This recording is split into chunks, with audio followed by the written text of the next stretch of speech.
In this short tutorial, I will show you how to turn on comments on TikTok. Enabling comments on your TikTok videos can help you engage and interact with your audience and receive feedback from them, allowing you to build a strong community.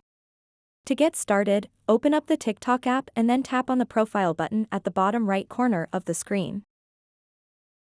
After that, tap on these three lines at the top right corner of the screen. Tap Settings and Privacy.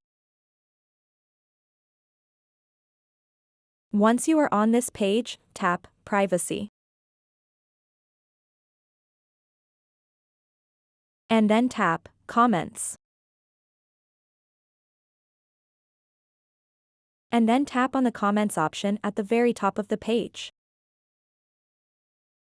And now, if you have set this to no one, it means no one can comment on your current TikTok videos or any future videos.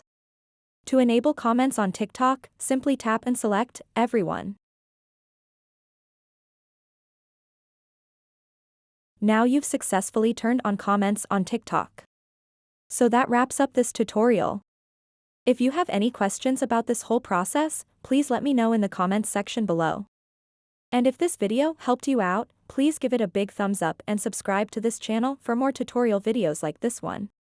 Thank you so much for watching and have a good day.